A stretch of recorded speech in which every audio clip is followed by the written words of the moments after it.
isikhathi nokuba busy nezinto ey'ningi. But ngiyajabula, ngiyathanda inhliziyo yakhe.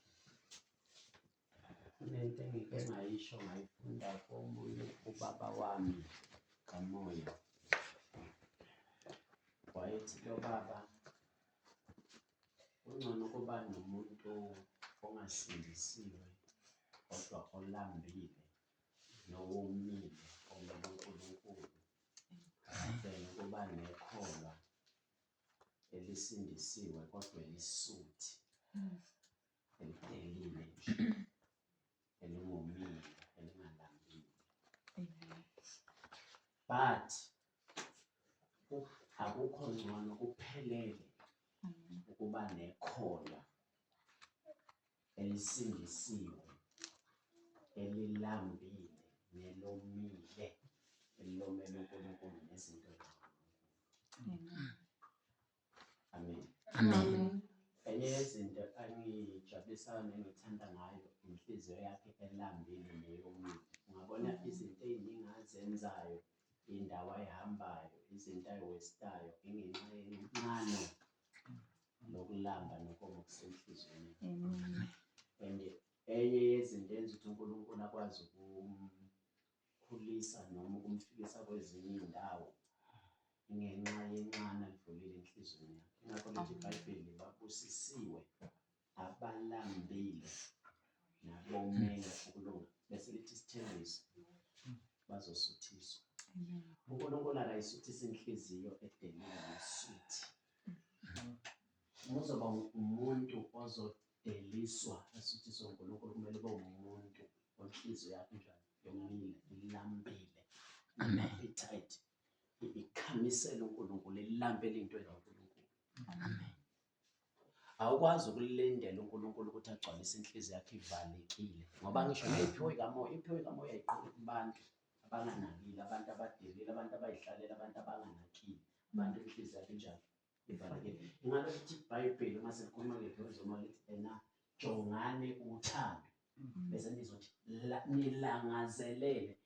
Uma uzofunda elinye ihumusho leli gama lithi nilangazelele lithi nikhanuke ngamandla. Amen. Iphiwo ikamoya. Leli gama lithi nikhanuke ngamandla lisho ukuthi yibani ngabazalwane abangazi nje kuphela ngephiwo kodwa inhliziyo yabo iyayikhanuka, iyayinqanela, iyayifisa, ngoba umoya ongcwele akakwazi ukupha abantu iphiwo kodwa inhliziyo zabo zinjani, zingayikhanuki, zingayilangazeleli, zingayinqanele. Uma bengabazalwane basindiswa kodwa banganambanga.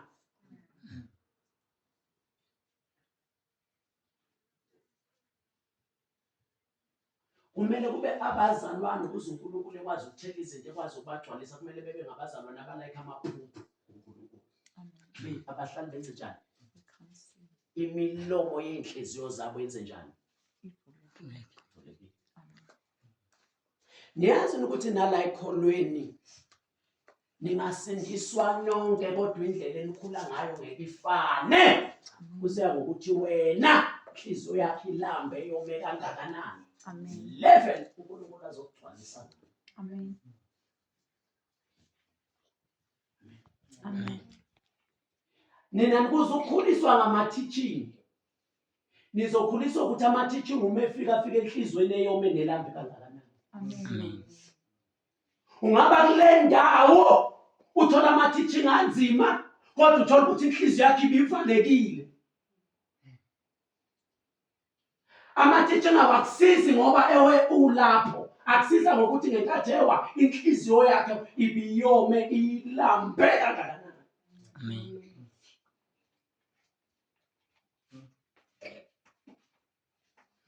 Amen.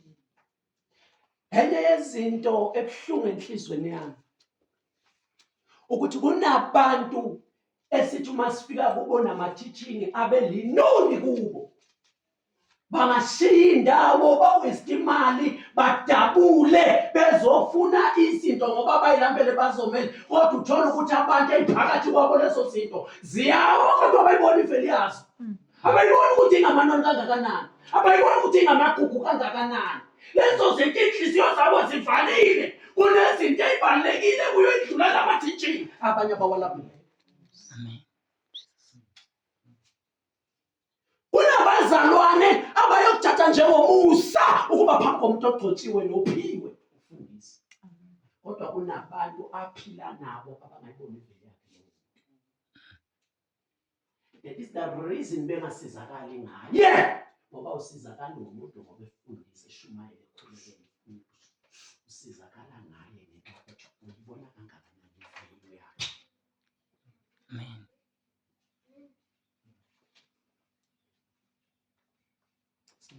Amen. Angibekela umfundisi uJeya. Ngibekela umfundisi uMjadu. Ngibekela umfundisi uBiyati. Ngibekela umfundisi uNefiyela. Ngibingelele umfundisi uThelezi. Ngibingelele uMvakulushezi. Ngibingelele omama.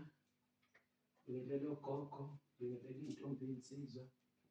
Ngibingelele abantu abasha bonke.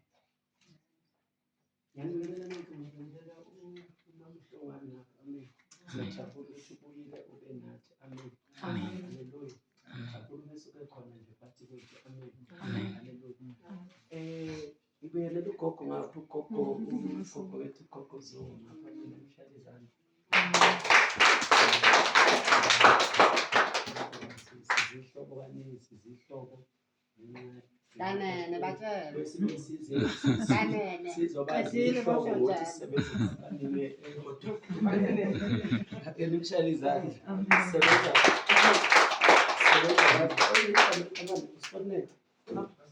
Trustnet. Sebenza Trustnet.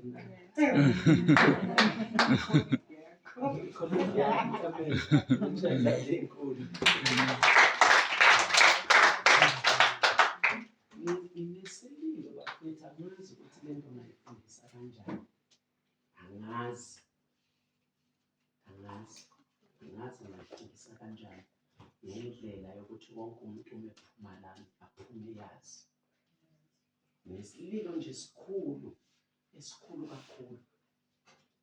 Ngoba lesi sililo asiveli kimi sivela phakathi kumoya ongcwele sivela enhlizweni kaNkulunkulu. Ngicela ukutshela bafethu, ngixolele indlela engifundisa ngayo. Indlela engiredi ukwehlulelwa ngayo uNkulunkulu angithumele yona emhlabeni. Amen. Ngiredi ukwehlulelwa ngalezi zinto engizifunda noma ezinye zazo zizophambana nezinto engifundiswe ezinye ingcebo kaNkulunkulu. Zizophambana namasonto indlela emfundiswa kanje ngifunda ngayo kwezinye. But into engiyifundisayo ngiredi ukwehlulelwa ngayo, ngihlolile. And uma ungangilalela ngingakubeka kule nto uNkulunkulu angibonisele. Kunendlela uNkulunkulu ibandla angibonisele nokumele ngiholele yona, kodwa lelo bandla kumele limukele le ndlela uNkulunkulu angibonisele uma ngifundisa, so that iyifundiso lezo zizokusebenza zikubeke kule ndawo uNkulunkulu angibonisele. Amen. Enye yezinto inhliziyo yami elila ngayo, njengoba ubona umhlaba ubhubha kanje, umhlaba ugcwele ubumnyama, umhlaba wonakele, nekuzoshintsha uNkulunkulu.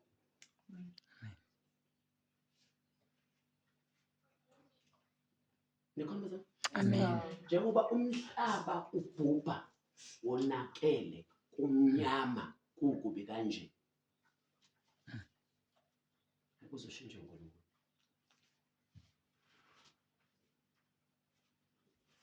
Uma uthandazela ukuthi uNkulunkulu akahambele amajele, ahambele ibhedlela, ahambele abantu abasezonweni, ahambele abantu abagula, ahambele abantu abagqilazekile, umthandazo wakho uyothandaza 20 years, 30 years, nekuzophelile.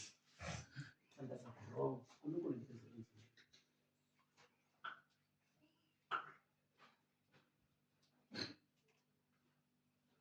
Uma ulindele ukuthi uNkulunkulu oyoshintsha lo mhlaba, oyokhanyisa lo mhlaba, oyoyolisa lo mhlaba, oyokwenza lo mhlaba ube njani, ube right, indlela esazi ngayo ngokweBhayibheli errong.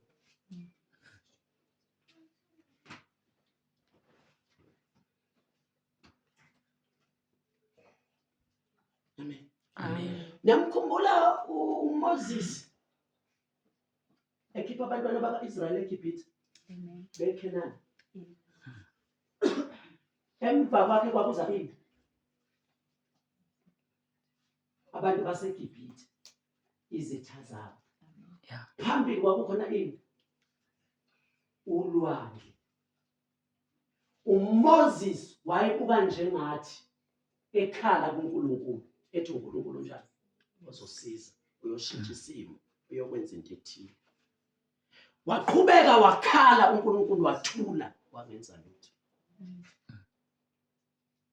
Wabona uNkulunkulu ukuthi uma ethule abantu bazobhubha bathi isixazululo lasikho uNkulunkulu. Sasike Sasikuthini? Moses. uthi Moses yini esesandleni sakho wena kumele wenze something ukuze abantu benze njani.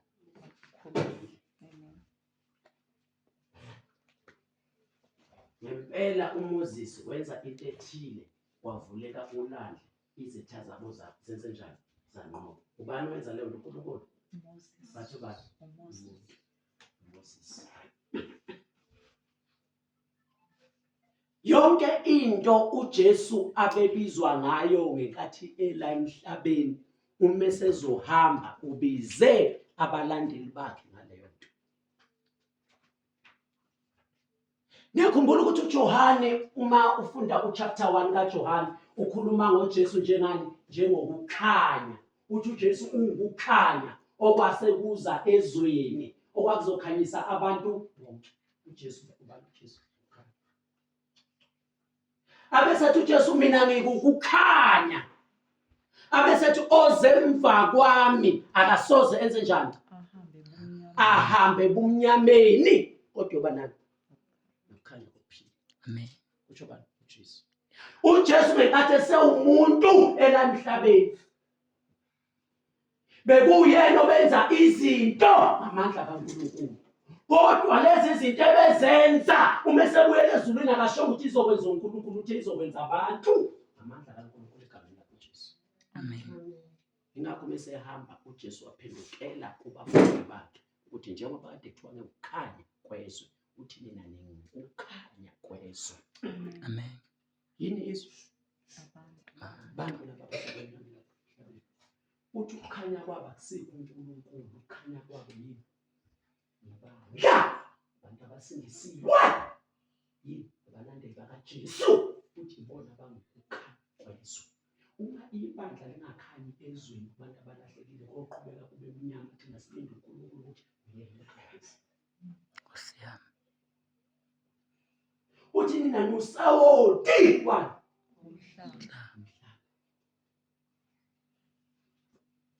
Uma ubona kubheda ezweni ngeke kulungise uNkulunkulu. Umuntu ozoyolisa owusawoti akusho ukuthi uNkulunkulu bani? Ibandla, umuntu osindisiwe, umzalwane. Uma sithule thina ngoba mnyama ezweni, ngoba bhede emhlabeni, kube ngathi uNkulunkulu akenzi lutho kanti vele ngekenze lutho kumele kwenze ibandla amandla hayi ala. Amen.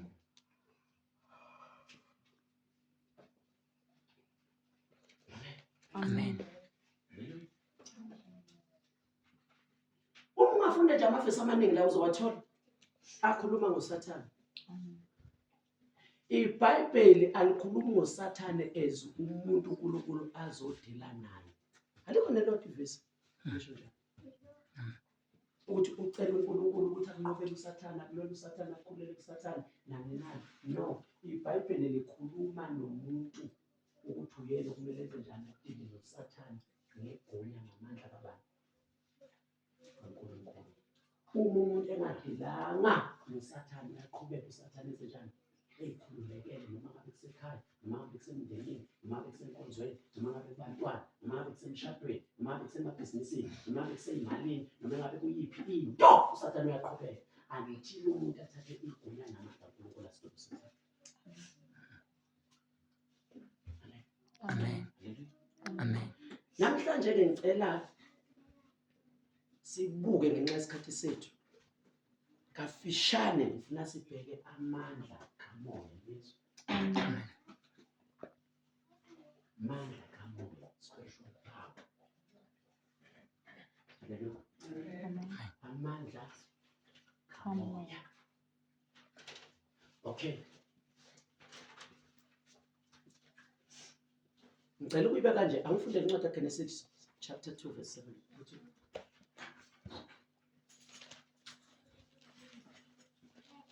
Verse 7. uJehova uNkulunkulu wambumba umuntu ngomhlabathi, Yes. waphefumlela emakhaleni akhe umoya wokuphila. Umuntu waba kanjalo umphefumulo ophilayo. Okay, sibambe lapho. Ngicela ningibambele la. Ngoba sinesikhathi sethu esincane. Unolwazi umuntu alitholayo yenyama. Izinto zenyama umuntu uyazazi, uzazi ngama-senses akhe awu-5. Amen. Uyibambe leyo nto, ungibambe leyo nto. Ngoba inike kakhulu entweni engifuna siyixoxe sikhulume. Umuntu ulwazi lokuqala analo, noma ngathiwa babhale incwadi, noma ngathiwa ososayensi, noma ngathiwa ama-theologians, noma ngathiwa amafilosofi, ubokwazi ukuthi lolo lwazi abanalo abalifundisayo nabalibhala phansi lungene ngalama-senses amangaki? Awu-5. Amen. Amen. Lawo ma-senses amehlo, ulimi, indlebe, nani, amakhala, nani, nokuthinta. Ubani wazi ukuthi sibaningi ngale? Ubani wazi ukuthi sibaningi? Wena, wazi kanjani? Amehlo. Lolu lwazi lokuthi sibaningi uthole pho kanjani? Amen. Ngobani abazwa ukuthi kunomsindo khona la endlini? Ngobani bazi? Yebo, siyabonga. Uvela phi umsindo? Wenziwa zingane. Siwazi kanjani? Sithola kanjani ulwazi ukuthi ingane iba umsindo? Inhlebo. Wazi through the sense ebizwa ngokuthi inhlebo. Uma sengena umuntu ofaka iperfume, uzokwazi kanjani umuntu ukuthi ufaka iperfume enuka kahle? Okusho ukuthi lolo lwazi lokuthi lo muntu ufaka iperfume enuka kahle uyalithola kodwa uthola through isense ebizwa ngokuthi. Uma ungasunikwe ukudla uthi kubi noma kuhle ukwazi kanjani lokho? Through Shuthi uyakwazi ukuthola ulwazi lokuthi into imnandi noma imbi, but lolo lwazi ukuthola through nesense bezwe ukuthi ulimi. Uma kumnyama ungaboni ungezwa lutho, kodwa wakwazi ukuthola ukuthi kunomuntu omela, umwazi kanjani? Bonke abantu noma ngathiwa ama-scientist, noma ngathiwa obani, noma ngathiwa ama-theologian, noma ngathiwa ama-philosopher, noma ngathiwa obani, uma kuthiwa labo bantu bayizazi ubokwazi ukuthi ulwazi labo balithole through lama-senses awu-5. Amen. And lolu lwazi lwabo lu-limited ngoba lungena through ama-senses awu-5. Nomkhawulo. Luncike ekuthenini yini into oyibonile oyizwayo, okwazi ukuyinuka, okwazi ukuyitest, okwazi ukuyithinta. Ugcina lapho kulwazi. Lolo lwazi olungena ngama-senses aliveli kuSathane, aliveli kokhokho, livela kuMdali. Uyena usinikela ama-senses. Ingakho mina ngingakwazi ukugibela imoto kamfundisi uMjadu, bethi ngizohamba ngomoya, ngizovala amehlo ngishayele ngani ngomoya. Because uNkulunkulu umphile isense yokubona so that ekwazi ukubona umgwaqo. Akumele asebenzise umoya la uNkulunkulu emnike khona ukuthi kumele hambe ngani nesense yamehlo. uNkulunkulu uyobe uyona uma engafike enike uMjadu amehlo bese emva kwalokho ethi uMjadu ngizohambisa ngomoya ukushayela. uNkulunkulu uphula into ayinika uMjadu. uNkulunkulu akwazi ukunika into bese belana nayo. Kumele uMjadu enze njani? Asebenzise amehlo ukubona umgwaqo, angasebenzisi umoya. Umoya uzosebenzisa la khona ama-senses awu-5 agcina khona. Amen. Bese hamba ngani? Ulwazi azolithola ngolubizwa ngokuthi i-revelation knowledge. Lona lungena ngama-senses awu-5. litholakala nge-revelation. Yilo-ke lolo lwazi umuntu walithola nge-revelation, ngesambulo, hhayi ngama-senses avela eBhayibheli. Amen. Amen. Livela njani iBhayibheli? Livele ngakho umfundi incwadi kaPeter awusiphishimele uvule uPeter ngoba lizophazamisela engafuni ukudla kuzo. Amen. Incwadi kaPeter ngithi wokuqala chapter 2. This one. This. Ngingafuni ukuya khona lapho ngoba lizophazamiseka kule nto le. But ngifuna ukuthi niyibone le nto le ngisho. Chapter 2.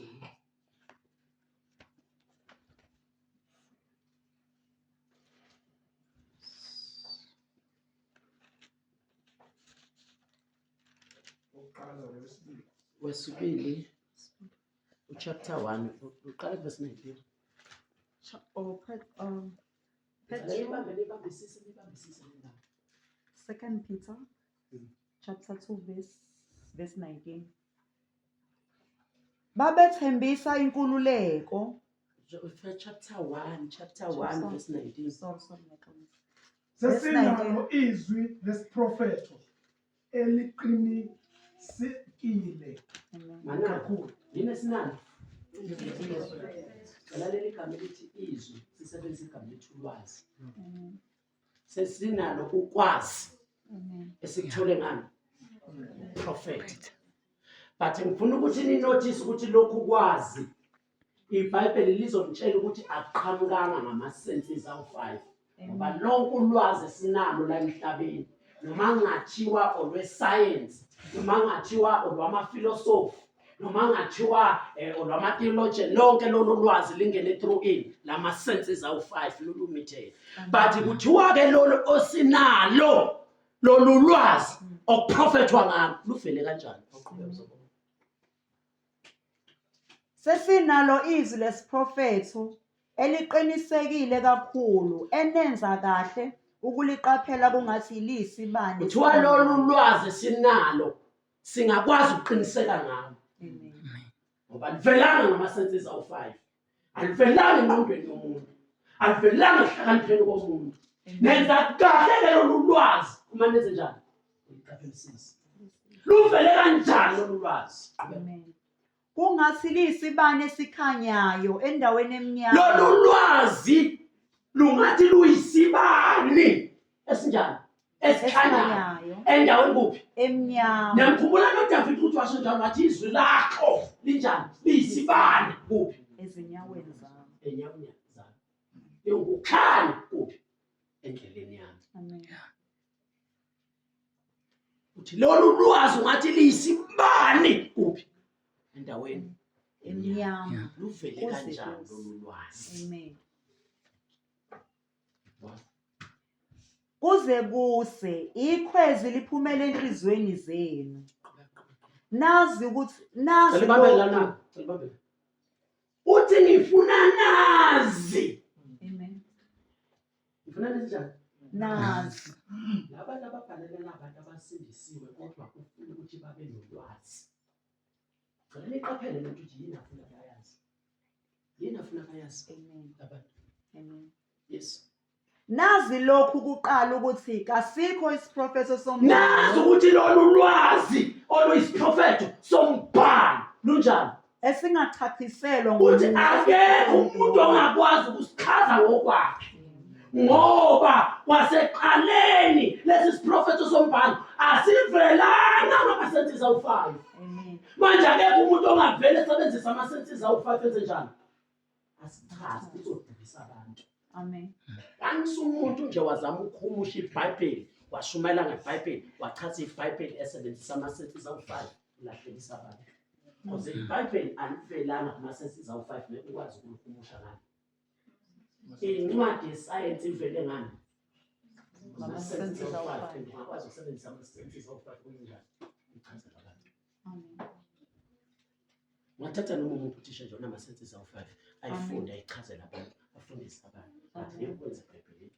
Amen. Kuthiwa into yokuqala kumele niyazi, ayikho isiprofeto sombhalo, akukho nelodwa ivesi eliyisiprofeto sombhalo umuntu ongalichaza ngokwakhe. Amen. Why? Ngokuba akuzange Ngibambe umethi ngokuba usekutshela isizathu sokuthi yini iBhayibheli umuntu engakwazi ukuhumusha esebenzisa ama-senses awu-5, esebenzisa ukuhlakanipha kwakhe, esebenzise ini? Ukuqonda kwakhe, esebenzise ini? Ukuhlakanipha kwakhe. Amen. Siyachaza uthi umethi ngokuba usesho isizathu. Sithini isizathu? Ngokuba akuzange kuvezwe isiprofetho ngentando yomuntu. Uthi ngokuba kwalona iBhayibheli, lona isiprofetho sombhalo, lona lolu lwazi kaNkulunkulu, uthi mhlali uvela nivelanga ngentando yomuntu. Kepha abantu beqhutshwa Kodwa ngumoya abantu beqhutshwa umoya ongcwele bakhuluma bakhuluma okukaNkulunkulu. bakhuluma izinto eziqhamuka kuma-senses awu-5, bakhuluma izinto evela kubani zikaNkulunkulu beyithatha kanjani? The revelation of the Holy Spirit. Amen. Baqhutshwa umoya. Amen. Ulwazi lolu abantu ababenalo through the Holy Spirit. Khona abantu ulwazi ababanalo through ama-senses awu-5.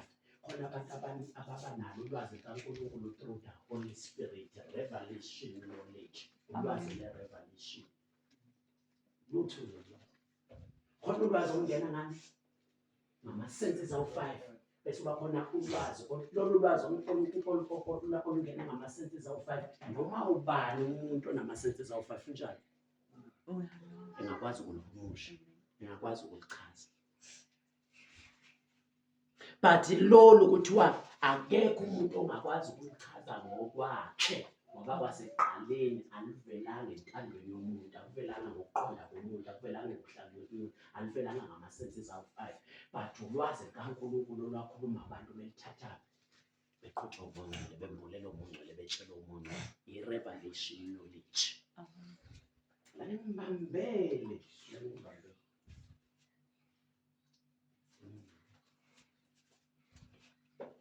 Uma ufuna ukwazi izinto zasemhlabeni ezweni lenyama, izinto ezikhona emhlabeni, usebenzisa ini? 5 senses. Uma nje ufuna ukwazi izinto zonke la emhlabeni, usebenzisa ini? 5 senses.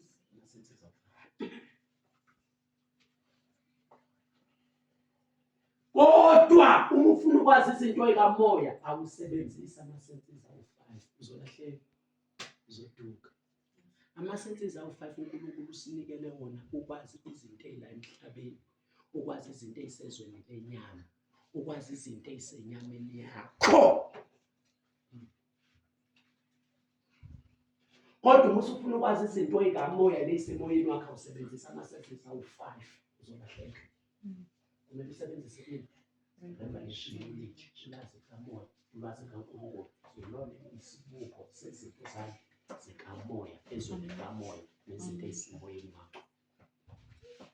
Ngibambele le nto basolahleka sesofika la mfundisi khona. uNkulunkulu ukumisele ukuthi wena uma ufuna ukwazi izinto ezisezweni lenyama, emhlabeni nasenyameni yakho, kumele usebenzise ini? Ama-senses 5. Kodwa uma uzokwazi izinto ezisezweni likamoya, ezisemoyeni nezisemoyeni womuntu, akumele usebenzise ama-senses awu-5, kumele usebenzise ini? Revelation knowledge. Lona i-revelation knowledge, ulwazi kaNkulunkulu oluyisibuko sezwe likamoya, sezinto ezikamoya, somoya womuntu. Uthi kunani?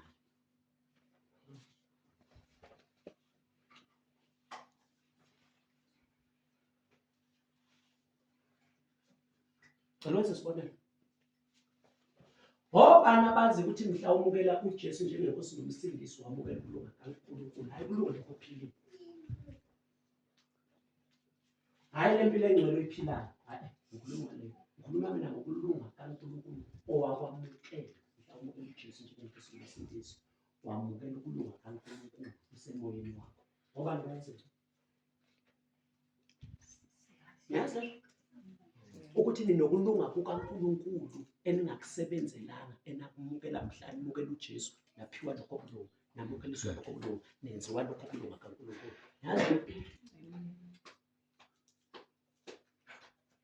Yazi? Amen. Obani abathi lokho kulunga ngike ngikuzwe. bakhona uyazi wangakuzwa ukuthi ama-senses akho asebenza ezweni lenyama asebenza enyameni yakho lokho kulunga kukho enyameni yakho kodwa kube usemoyeni wakho izinto ezisemoyeni wakho usebenzisa ama-senses akho 5 ukuzazi ukuthi unakho usebenzisa isibuko esiyizwe kaNkulunkulu bese uvele uyakholwa ngoba izwe kaNkulunkulu liyisibuko sokuthi kunjani emoyeni wakho. Ingakho uma ufunda incwadi abaseKorinte lithi asihambi ngokubona. Uma lithi asihambi ngokubona lisho ukuthi ena ukubona likhuluma leli gama lithi ukubona isiwumusho i-original yakhona uma kuthiwa asihambi ngokubona kusho ukuthi ena asihambi ngama-senses knowledge esithole ngama-senses awu-5 ey'ntweni kamoya.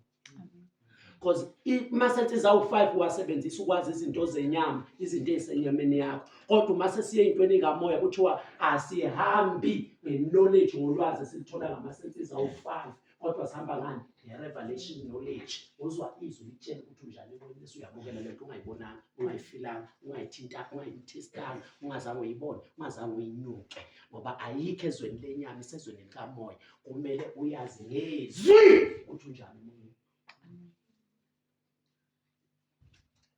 Uma wena uzothi awukuzwa ini ukulunga uzolahleka ngoba ufuna ukusebenzisa ama-senses awu-5 emoyeni kanti kumele wasebenzise ezweni lenyama. Ezweni likamoya kumele uhambe uyoyibuka ezwini ilona eliyisibuko sikamoya ukuthi emoyeni unjani unani wenziwe wabanjani emoyeni.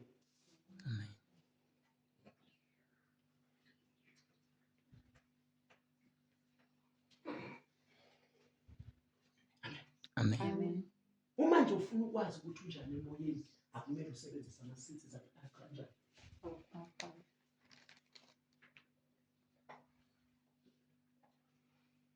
Ngicela ngibambele ngingalahleki. Kunokulunga kaNkulunkulu nempilo enhle. Ukulunga kaNkulunkulu ukuphiwa ungakaqali ngisho ukuphiwa impilo engcwele. Uma wamukela uJesu njengenkosi nomsindisi uvele umukele ukulunga kaNkulunkulu bese kubiza ukuthi wena ulungile ungakaqali ukuphiwa impilo engcwele. Impilo engcwele uyiphila ukuze wena ube ngolungile ube ngongcwele uyiphila ngokuthi ulungile. Lokhu kulunga olunge ngapha kusuka ukulunga okuphilile ukulunga okumukele and lokho kulunga ukwazi ukuma ngakho ngesibindi phambi kaNkulunkulu ukulunga okuphelele ukwazi ukuma ngakho phambi kwamadimoni unganyakazisi ngokulunga okuphelele but uma ungaya phambi kaNkulunkulu ngokulunga lokho okuphila kunama-shortcomings. Uma ungamanga lokho kulunga okuphilayo phambi kwamadimoni kunama-shortcomings. Amadimoni angakwazi ukukuhlulela kunyakazise ngalokho kulunga okuphilayo ngoba kunama-shortcomings kunomkhawulo kunamaphutha but kunokulunga wakwamukela mhlawumbe uJesu njengenkosi nomsindisi lokho kulunga kuphelele asikho kwakho kulunga kaNkulunkulu. Yikho kwazi ukuyama ngesibindi phambi kaNkulunkulu yikho kwazi ukuma phambi kwamadimoni noSathane bazi ukuthi ulungile. Get out! Uphumele awuyekile lokho kulunga okuphilayo kulunga wakwamukela mhlawumbe uJesu. Amen. Lokho kulunga akukho enyameni yakho emphefumulweni wakho kusemoyeni. Ingakho lokho kulunga ungakwazi ukukusenza nokukubona nokukuzwa kodwa ukwamukela ngani ngenxa yesibuko sezwi kaNkulunkulu sitshela ukuthi unjani emoyeni sithi ulungile ngokubonga kaNkulunkulu bese uyayamukela ngokukholwa. Awukho mufuna ukuthi ngikhombisa le nto chapter 11.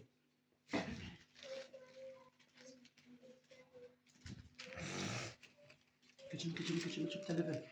11 verse Verse 1. verse 1.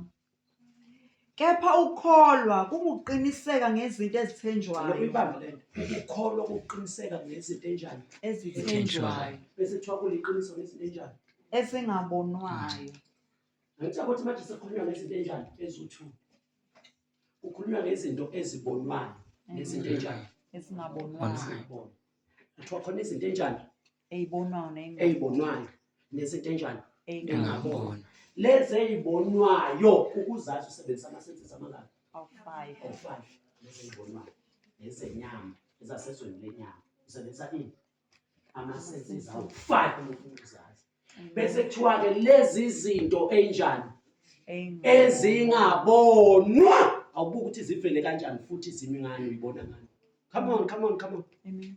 verse 11 verse 2 ngokuba okhokho bafakazelwa ngakho ngokukholwa siqonda ukuthi izwe lonke ladatshulwa ngezwi likaNkulunkulu izwe lonke ladatshulwa ngani ngezwi likaNkulunkulu angithi nabo ukuthi lezi zinto zayikade ingabona but enazadatshulwa zaveze ezweni libonayo izwi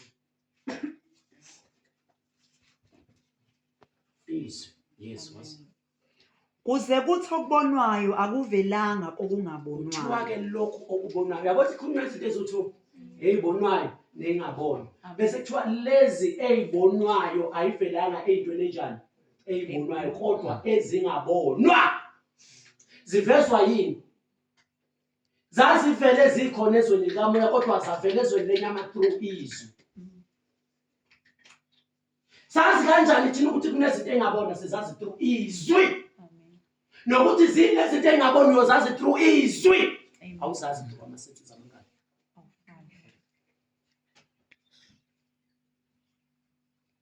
usuke wrong umzalwane othi mina ukulunga kaNkulunkulu angikuzwa Khoza ubuzwa ngoba ama-senses akho asezweni lenyama ukulunga kaNkulunkulu akukho enyameni yakho nasemphefumulweni kusezweni likamoya kumele ukulunga kaNkulunkulu wenze njani ukwazi ngezwi bese uyakholwa ukholwa kumezwini ingakho umfundi incwadi yabaseRoma chapter 8 lithi umuntu sayithembelani lento ayibonayo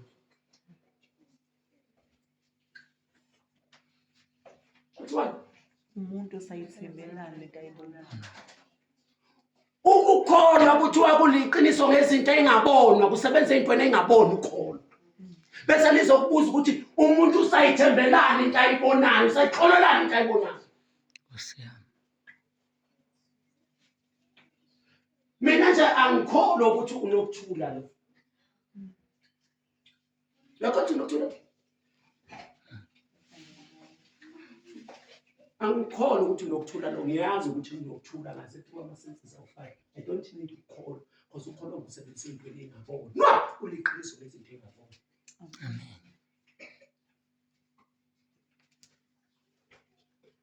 akumele isebenzise ukukholwa ey'ntweni ey'bonayo and akumele isebenzise ama-senses awu-5 ey'ntweni enjani engabonwa engabonwa kumele ngizazi ngezwi bese ngiyimukela ngokukholwa ukuthi zinjani ngibone uzazi ukuthi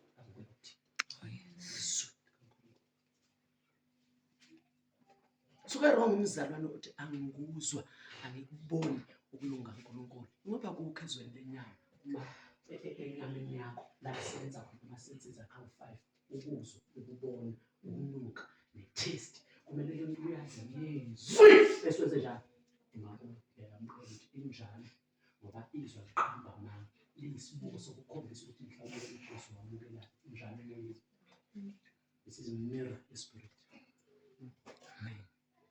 Ala siphuthume ngoba sesova lesikhathi sisincane one of the things engifuna ukuthi umuntu osindisiwe ayazi anayo mhlawumbe uJesu power amandla Amen. Ngikuzela abantwana lapho bavamsi yini amandla ngicela ngifundele la ningakhathazeki sosheshe sivale nje ngenxa ngithathe sekulethi ngidonsa awufundele incwadi yabaseFilipi Philip chapter 3 verse 10 Philip chapter 3 verse 10 Ngubani osetholile nje sheshe wathola chapter 3 verse 10 ukuze ngimazi yena ngicela nibambeke le nto ukuze ngimazi yena number 2 ngazi ini namandla okuvuka kwakhe ngicela ubukele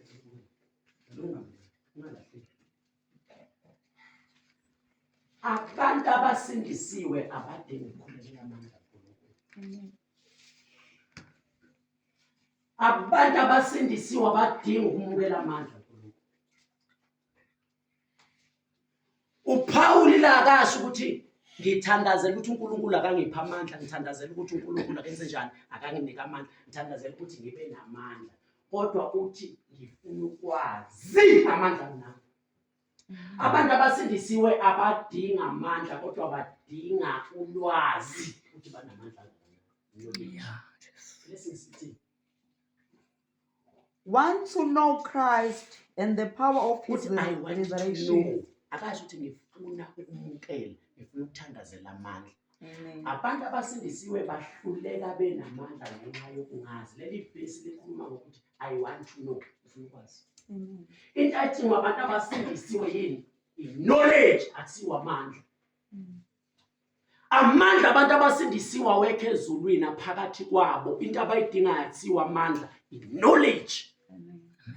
And la mandla abawezwa ngoba awekho enyameni yabo, awekho emphefumulweni wabo, asemoyeni. Izinto ezisemoyeni awuzizwa ngama-senses awu-5, uzazi through the word.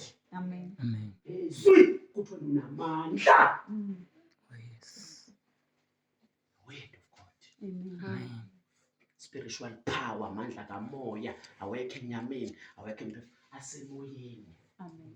Ngakho kumele wazi Yesu bese uyakholwa ukuthi emoyeni wami nginamandla. Amen.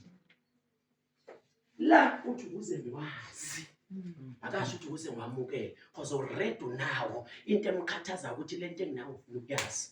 Yeah. Lethina khumela iBhayibheli lithi iBhayibheli abantu bami bayabhubha ngenxa yokuswela amandla. Yes. Baswela amandla, kodwa baswele i-knowledge. Uma unamandla kaNkulunkulu ubhubha nawo uma ungena knowledge. Yeah.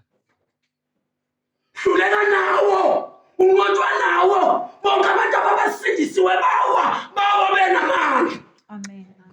Abahluleka bagwinywa isitsha bagwinywa benamandla, kodwa babeshoda ayingamandla nge-knowledge, ulwazi. Lwamandla banawo basiwazi through the way i-knowledge ayixuba masithi.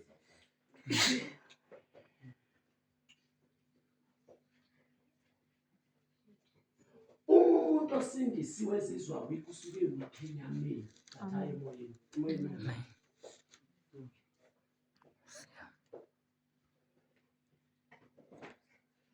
obani abake bafika kimi ngabathandazela bangawabona amandla kaNkulunkulu.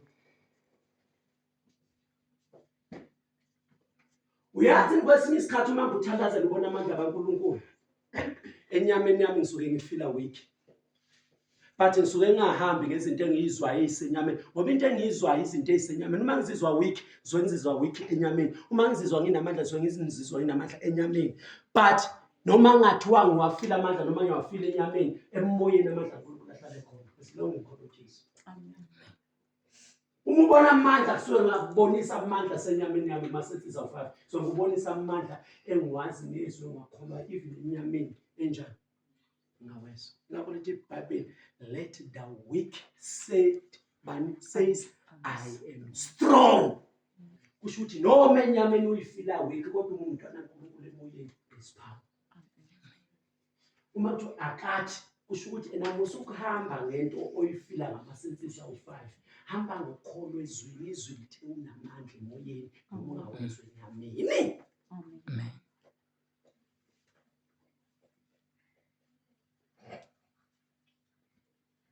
Uyazi ukuthi uNkulunkulu uyafuna abazalwane bahamba amandla, bezwa amandla. But ingozi yabazalwane bagcine behamba ngezinto abayizwayo, besahamba nge-faith in the word. Mhlawumbe engezwa lutho bejepha amandla kaNkulunkulu awekho ahluthile ngasekho. Bahluleke ngoba bakhele ukholo lwabo kuma-senses awukabalakela ezweni. I remember one day umfundisi wakhumbuza sasiko umhlaba uyalingana. Ngangimeme omunye umfundisi. Amandla kaNkulunkulu ngangawezwa enyameni yami. But imangaliso zenzeka lapho zazi inkulu. Because ngangahambi ngamandla asenyameni nasenses ama-5. Ngangihamba ngokholwa endaweni ukuthi noma ngizizwa ngiweke enyameni but emoyeni nginamandla kaNkulunkulu. Ngenxa yokukholwa in my spirit ngasebenzisa umoya wami wakuphulukiswa abantu, kuphulukwa abantu, kuwa abantu phansi, bathi bewiswa amandla nasemoyeni wami yize kanjani. Ngamanje yani amasenses of life ngamakhona in the word. That is the reason mina lungekho usuku ongafika ngalo ngithandazele futhi amandla kaNkulunkulu njalo. Yabona ngoba mina angihlale ngizwa amandla kaNkulunkulu njalo. Kodwa ngihlale nginamandla kaNkulunkulu njalo emoyeni. Ngakho ngingahambi ngama-senses awu-5 ngoba ama-senses awu-5 ayaguquguquka. Ngathi uyathola amandla kaNkulunkulu manje uzongasawenza ama-senses uma wakhela ukholo lwakho kuma-senses awu-5 wakhela isiseke esilweni esiguquguqukayo ngeke uzobe yikholo ongamangalo. Into engashintshi ebishintshe ethile izolo ezobe isho kusazi yizwe uma wakhela ukholo lwakho ezweni lakhela entweni enjani esisekelweni esibili phakathi ngeke sesizwe wahamba ngalo ngokholo ezweni lakhele ukholo lwakhe esisekelweni esinganyakaziswa.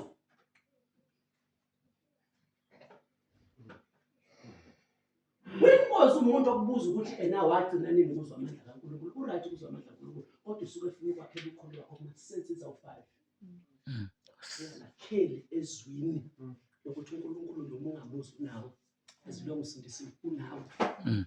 Ngibona kanjani angihambi ngokubona ngama-senses ngihamba ngezwi uthe ezwini ngeke ngeke ngishiye awaqamba manje. Tell nami kuzobe sekupheleni. I believe the word. uNkulunkulu nami noma ngamuzwa noma ngasamboni noma ngidabule isiqothi sokuthi sizokufa unami ngimezwini ngaba ngezwi ngathela ukholo lwamazwini ukholo kuliqinisa ngezinto engabonwa.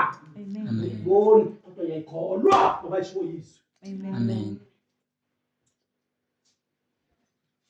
Mina njalo nje kusengisho ngesalutho makuvuka nje phela yabonga ukuthi uthula inamandla amakhulu. I believe leyo ukuthi njalo and ngempela ngathi ngezwa lutho la enyameni yami kodwa uma ngibeka isandla ngithi in the mighty name of Jesus, the name of Jesus ubona imoya manifesta and amandla kamoya kusiwa amandla kaSenses. Amen. Hamba ngokukholwa in the word. Amen. Sathana yenza ngithini? Nganginyakazisa umkholo wami ngalakhela ama-senses. Kodwa manje lakhela ezwini kulento engiye emoyeni ayishintshe. Ayishintshe. Uyazi ukuthi kodwa futhi isikhathi sami uyazi ukuthi into oyiye emoyeni uyakwazi ukuba yiyo noma ungayizosembeni. Uma unokuthula kaNkulunkulu mfundisi emoyeni uba nakho noma enyameni uzwa u-oppress u-depress uhave une-stress usindwa usuke ukulezo zinto ngoba usuke ungahambi ngomoya usuke uhamba ngezinto obhekene nazo enyameni zikusinde. Uma ungasuyiyeke zonke into obhekene nazo enyameni bese ubuka ukuthi unjani emoyeni unjani uNkulunkulu uvela ube namandla ube strong because awusahambi ngezinto obhekene nazo enyameni usuhamba ngomoya into zizezweni hamba nge-identity yakho in spirit umoya uKristu usahamba izinto oyizo kuphi ama-senses enyameni ukuthi kuyabheda nalutho.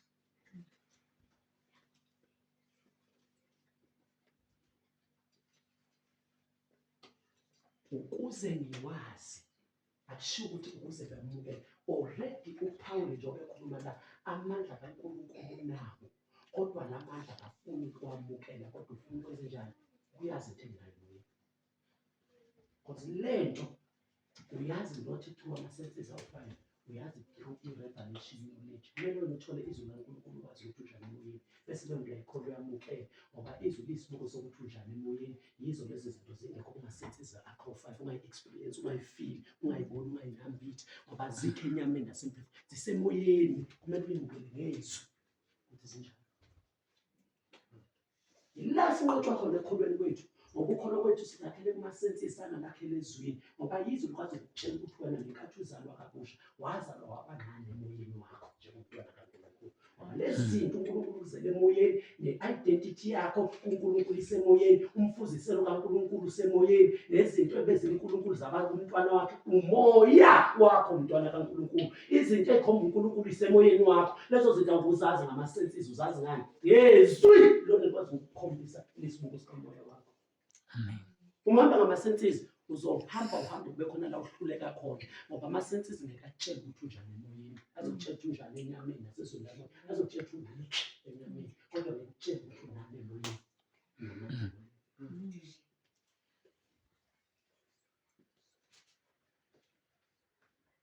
Sanibona? Amen. Akuzongifunda incwadi kaSefeso sesithi.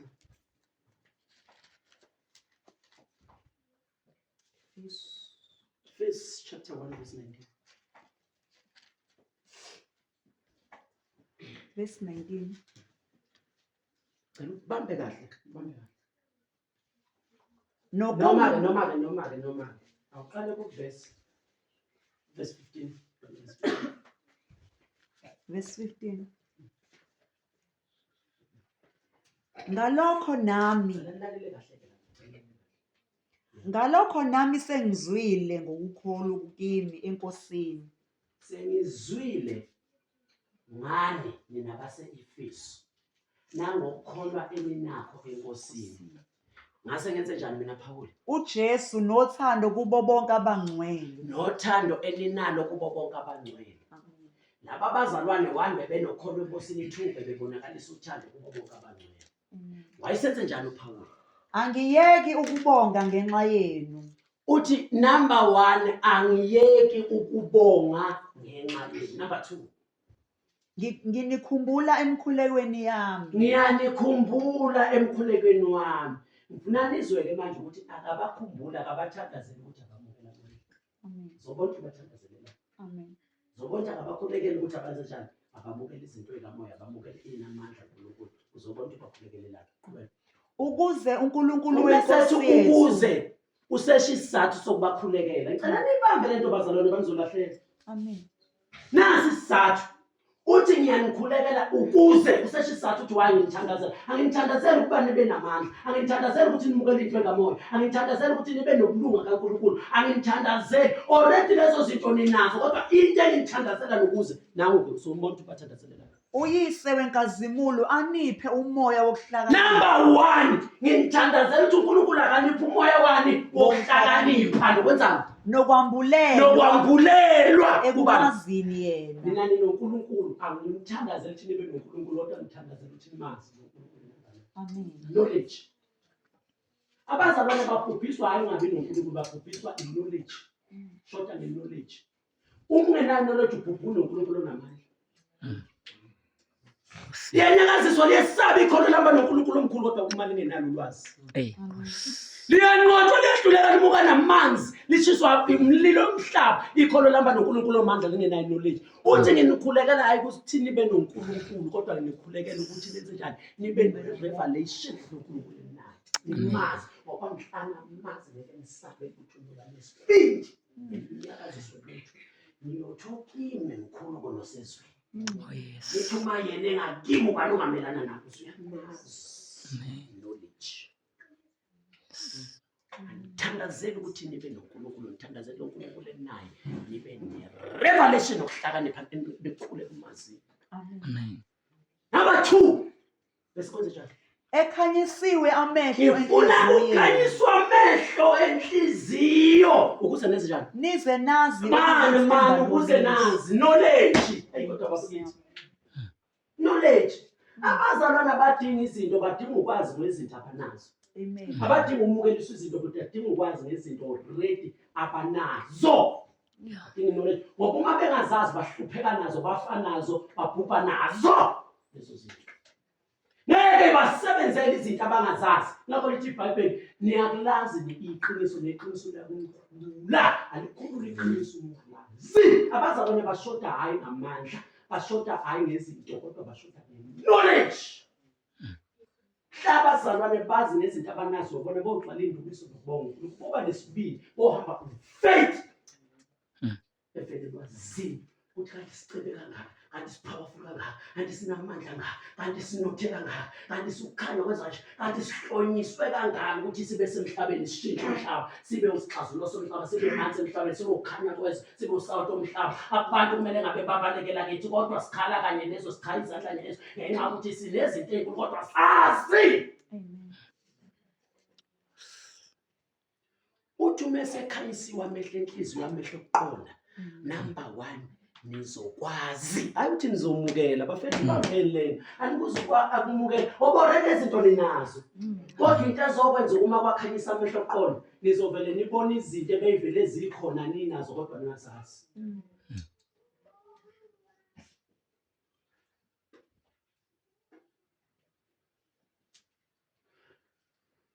amaZulu ngicela ngibambe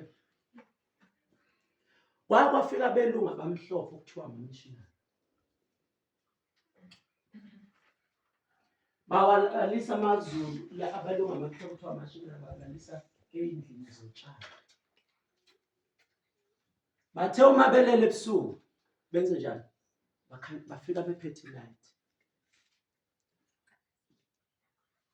bavele bayikhanyisa le light amaZulu alala ekuseni asa engazake ehloshwe yini nophela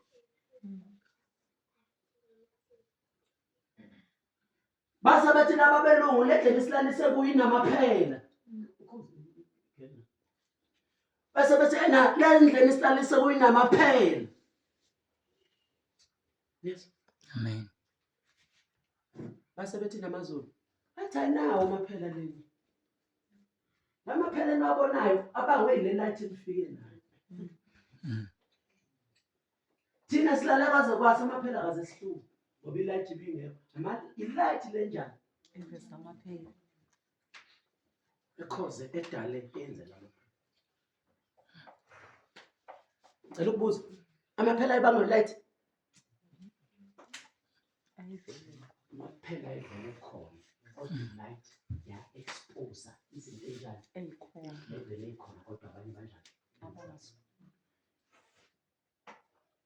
uthi uma amehlo enakhanyiswa ngeke nimukele izinto zikaNkulunkulu kodwa nizokwazi izinto ready kaNkulunkulu eninazo kodwa ebenihlupheka nihluleka nazo ngenxa yokuthi ninazo kodwa nizazi ninamaphela kodwa niwazi aniwaboni ngoba kumnyama dinglight knowledge dingukwambulela dingukhanyisela njengoba nizelana izini kuzobona izinto nizothola knowledge nezinto eninazo Amen. mina ngizile la kuzokunika izinto ngizokwambulela izinto onazo empeleni wena uyingozi ezweni lokumnyama kuphela bakusabi ngoba bayazi ukuthi ingozi yakhe ilele endlini onazo lele kwazini Amen. uma ungazi uzohluleka nazo sebahlabana nabantu abaningi abebenezinto eziyingozi kubo kodwa babashaya phansi ngoba bebengazi manje abakusabi ngoba noma banamandla amakhulu kangakanani bayazi ukuthi baningi sebashaya phansi benamandla amakhulu kunathi kodwa ngenxa yokungazi into usathana isabayo kuwe ukuthi ungatholi ulwazi ngoba mhlawazazi waba nesibindi Amen. uyohamba ngokholwa uyohlula izimpi ngenxa yolwazi Amen. into usathana leyo nayikholweni knowledge uyozela ukhathala ube imvithu unqende ngisho ukufunda ngoba kuyazi ukuthi wena u-uncontrolled nje ungaba powerful kangakanani ungena knowledge ngakho usathana ngenkinga nawe ngisho ungathandaza ungadumisa ungenze njani ungafasta noma ungenze njani ungahlabelela ungahamba inkonzo ama-conference akanankinga kodwa mhla wathi uyafunda uvele uwozele ukozele ukubona ukuthi kufike ngobhava kukho nomali kuliwa nolwazi Hey. ngoba bayazi ukuthi noma ungaba powerful kangakanani awusiyingozi kodwa ungazi into esiyokubamba kuyi-knowledge ulwazi abantu abaningi ababhubhi ngoba bengenaNkulunkulu babhubha ngoba banelwazi Jesus. ngakho usathane wenza sure ukuthi abazalwane bangahlalela zonke izinto kodwa uma sekuyezulu bayazamula bozele balale bakhathale wafunda ngisho ini uma uvula iBhayibheli uvele wozele ukhathale ulale kodwa uma ungasukuyeka iBhayibheli ukuthi ufunde enye into ubuka enye into vele uphele yakuthola ngoba kuliwa nolwazi bayazi ukuthi ingozi bakho